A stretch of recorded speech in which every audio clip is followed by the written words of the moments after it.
হেমলতা এখনো পর্যন্ত তার বৌমা আর ছেলের ওপর হুকুম চালিয়ে যায়। হেমলতার ছেলে প্রদীপ একটা কাজ করত। হেমলতা সব সময় ওর ওপর চেঁচাতে থাকতো, আরে প্রদীপ, কতদিন হলো বাজার থেকে নতুন বালতি আনতে বলেছিলাম, কিন্তু তোর কানে তো কোনো কথাই যায় না। যবে থেকে তুই বিয়ে করেছিস একদম কুঁড়ে হয়ে গেছিস।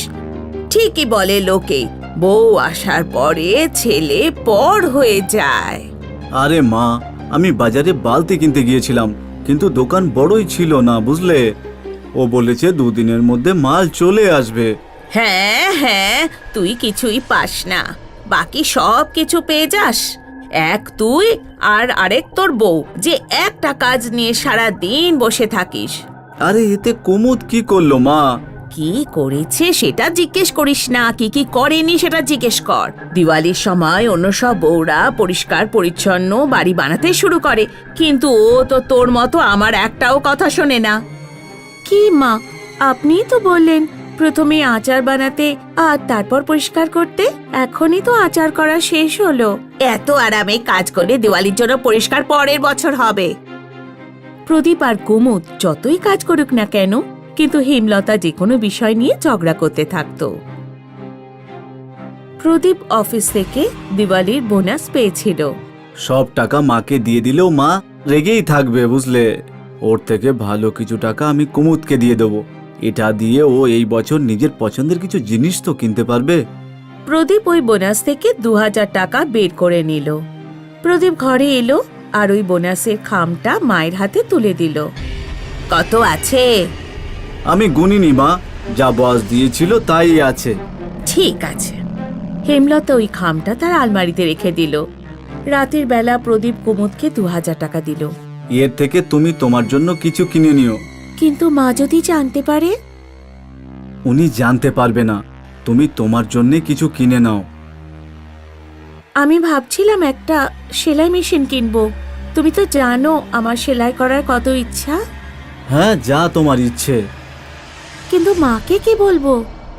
বলে দেবো সেলাই মেশিনে তোমার কোনো বন্ধুর ও এটা ব্যবহার করছে না, তাই তোমাকে দিয়ে দিয়েছে। আর মায়ের টাকা যখন খরচা হচ্ছে না, তখন ওনার কিছুই মনে হবে না যে সেলাই মেশিন কোথা থেকে আসলো।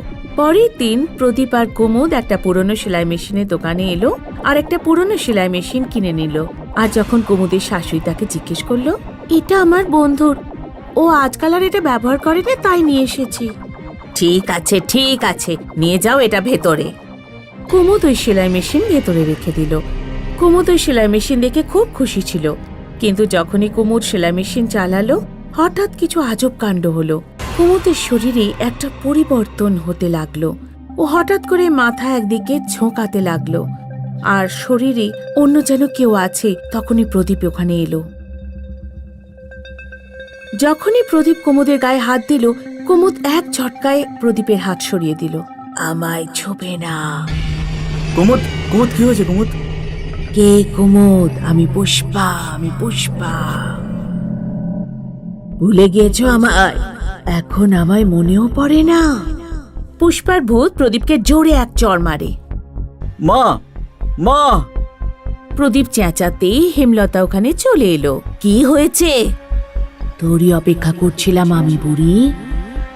আমায় বুড়ি বলছিস?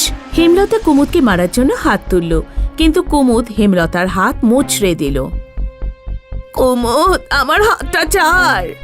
কে কুমুদ? আমি পুষ্পা, পুষ্পা। ওই পুষ্পা যার সঙ্গে তুই তোর ছেলের বিয়ে হতে দিসনি। পুষ্পার ভূত হেমলতার হাত মুচড়ে দিল। হেমলতা ছাড়াতে লাগলো, কিন্তু পুষ্পার ভূত হাসতে লাগলো। প্রদীপ তার মায়ের হাত ছাড়ালো, আর তারা দুজনে মিলে ওই ঘরে কুমুদকে বন্ধ করে দিল। তুই তাড়াতাড়ি যা আর আগরি বাবাকে নিয়ে আয়, এখন ওই বউটাকে ঠিক করতে হবে। তাড়াতাড়ি যা। প্রদীপ আগরি বাবাকে ডাকতে চলে গেল। যখনই আগরি বাবা ঘরে এলেন, তখনই হেমলতা কান্না করে তার দুঃখের কথা শুনিয়ে দিল। এমনিতে কোনো ভূত প্রেত তোমার কেন জ্বালাতন করবে, যখন তুমি তার কোনো ক্ষতিই করনি? ওই মেয়েটা আমার ছেলেকে বিয়ে করতে চাইতো, কিন্তু আমি আমার ছেলের বিয়ে ওর সঙ্গে হতে দিইনি। তার জন্য ও এখন আমার পরিবারকে শেষ করতে চাইছে। এমন হতেই পারে না। তুমি কিছু না কিছু নিশ্চয়ই লুকিয়ে রাখছো। যা হয়েছে তা আমি ঠিক জানতেই পারবো। আগরী সাধু তার মন্ত্র পড়তে লাগলো। ঘরে বন্ধ কুমুদ জোরে জোরে চেঁচাতে থাকে।